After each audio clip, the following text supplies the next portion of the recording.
અમદાવાદમાં નશો કરનારા સાવધાન. એસઓજી દ્વારા ડ્રગ્સની ડ્રાઈવનું આયોજન. ક્રાઇમ બ્રાન્ચ દ્વારા સ્પેશિયલ ડ્રગ્સની ડ્રાઈવ યોજાઈ. મોબાઈલ ડ્રગ્સ એનાલાઇઝર કિટ દ્વારા તપાસ. નમસ્કાર, ન્યૂઝ ફોર ઇન્ડિયામાં આપનું સ્વાગત છે. હું હિમાની આપની સાથે. તો અમદાવાદ શહેરમાં છેલ્લા થોડા સમયથી ચેઇન સ્નેચિંગ, ચોરી, આંગળિયા લૂંટ, ડ્રગ્સ જેવી ઘટનાઓ સામે આવી રહી છે. આ ઉપરાંત ડ્રગ્સની હેરાફેરી પણ શહેરમાં વધુ પ્રમાણમાં જોવા મળી રહી છે. જો કે આ ગેરકાયદેસર પ્રવૃત્તિઓને ડામવા માટે અમદાવાદ પોલીસ પણ સતર્ક અને પ્રયત્નશીલ છે. નવરાત્રીના કારણે શહેરમાં અલગ અલગ પોઈન્ટ પર પોલીસ બંદોબસ્ત ગોઠવવામાં આવ્યો હતો.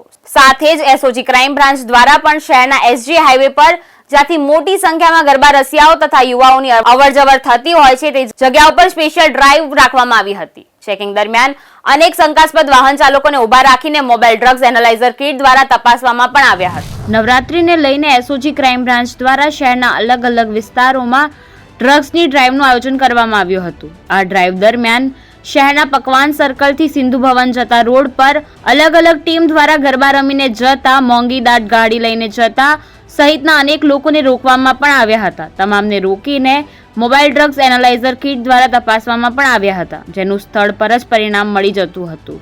શહેરમાં પૂર્વ અને પશ્ચિમ બંને વિસ્તારમાં મોટા પાયે ગરબાનું આયોજન થાય છે, જેમાં પશ્ચિમ વિસ્તારમાં યોજાતા ગરબામાં અનેક લોકો ભાગ લેવા માટે પણ જતા હોય છે. ગરબામાં અથવા તો બહાર જાહેર રોડ પર ડ્રગ્સ કે અન્ય નશામાં ફરતા લોકો સામે કાર્યવાહી કરવા માટે આ ડ્રાઈવ યોજવામાં આવી હતી. આ અંગે એસઓજીના એસીપી એનએલ દેસાઈએ જણાવ્યું હતું કે ડ્રગ્સનો નશો કરીને ફરતા નબીરાઓ સામે કાર્યવાહી માટે ડ્રાઈવ યોજવામાં આવી છે. શહેરના અલગ અલગ 20 પોઈન્ટ પર પોલીસ દ્વારા આ પ્રકારે ચેકિંગ કરવામાં આવી રહ્યું હતું. સિંધુ ભવન રોડ પર 10 થી વધારે વાહન ચાલકોને તપાસવામાં પણ આવ્યા અને નશો કરીને રખડતા નબીરાઓ સામે કાર્યવાહી પણ કરવામાં આવશે તેવું કહેવામાં આવ્યું છે. પકવાન 4 રસ્તા પરથી પસાર થતા લોકોને પણ તપાસવામાં આવી રહ્યા હતા. રાત્રિના સમયે ડ્રગ એક્ટિવ લોકો ડ્રગ લઈ અને રોડ ઉપર ફરતા હોય છે અને ગુના આચરતા હોય છે. એના અનુસંધાને પોલીસ કમિશનર સાહેબની સૂચનાથી અમદાવાદમાં ઓછામાં ઓછી 20 જગ્યાએ જાહેર રોડ ઉપર તેમજ ગરબાના સ્થળે ડ્રગ ડિટેક્ટ કરતું મશીન દ્વારા એનું ટેસ્ટિંગ કરવામાં આવે છે. એને લાલના નમૂના લઈ અને મશીનમાં મૂકવામાં આવતા આમાં પોઝિટિવ નેગેટિવ તરફ બતાવે છે. એ ડિટેક્ટ કરે છે.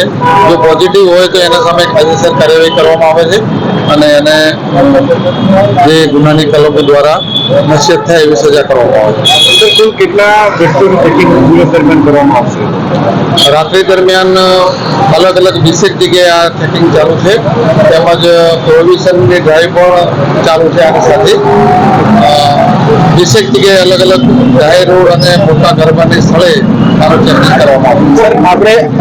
મતલબ જનરલી આપણે આ ડ્રગ્સ ને દારૂ ને આ બધું પકડાતું હોય છે, એવામાં નવરાત્રીના સમયે આ કેટલું ઇમ્પોર્ટન્ટ કહેવાય, કારણ કે એક્સિડન્ટ પણ એનાથી થતા હોય છે. ગફલતભરી રીતે ચલાવવાના કારણે બીજાનો જીવ પણ જાય. સાથે સાથે નશાનો જે કારોબાર છે એને પણ રોકવામાં એક સફળતા મળી શકે આ એક ડ્રાઈવથી. હા, આ ડ્રાઈવથી નશાના કારોબારને અને દારૂના કારોબારને રોકવા માટે ખૂબ અટકાયતી પગલાં લઈ શકાય છે. તેમજ રાત્રિના સમયે એક્સિડન્ટ ના થાય અથવા બીજા કોઈ જાતિ ગુના ના આચરે ડ્રગના અને દારૂના નશામાં, તેના માટે આ મુહિમ ચલાવવામાં આવે છે. કઈ કઈ એજન્સીઓ જોડાય છે આ ડ્રાઈવ? આમાં crime branch, SOG crime branch, મહિલા ક્રાઇમ બ્રાન્ચ, આ તમામ શાખાઓ આમાં જોડાય છે. સર, હાલ કોઈ કેસ સામે આવ્યો છે અત્યારે? નહીં, હાલ ચેકિંગ ચાલુ છે. ત્યાર સુધી કોઈ પોઝિટિવ એમને સિંધુ ભવન રોડ ઉપર મળેલ નથી.